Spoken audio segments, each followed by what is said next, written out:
ضربة الزاوية.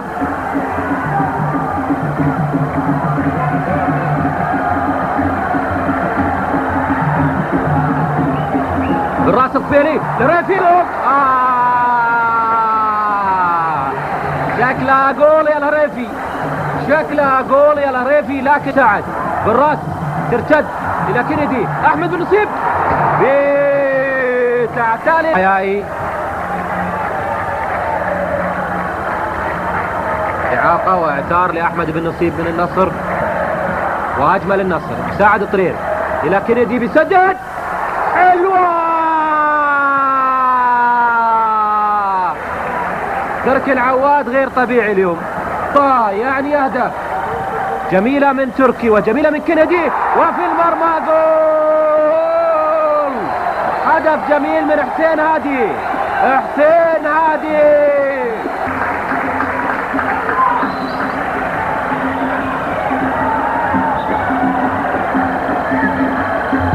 الجنوبي بيعليها في المرمى.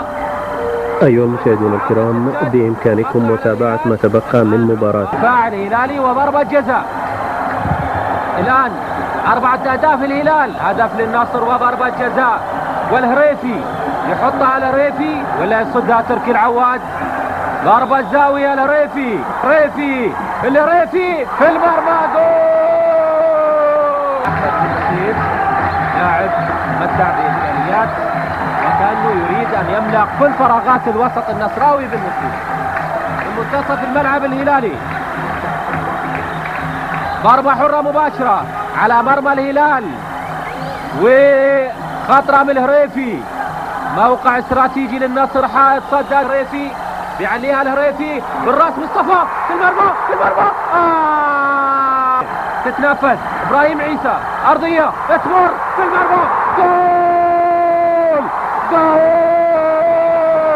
بيعلي بالراس ابراهيم عيسى.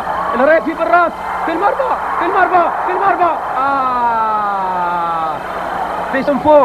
من فوق كرة ثواني الأخيرة، ربما تكون الفرصة الأخيرة. ضربة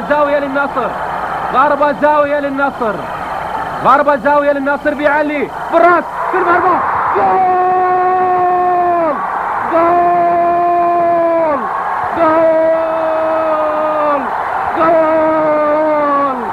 جول نصراوي، جول للنصر في الوقت بدل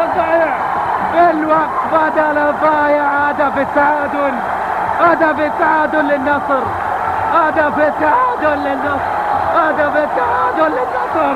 وجول. مباراة كبار للكبار. 4-4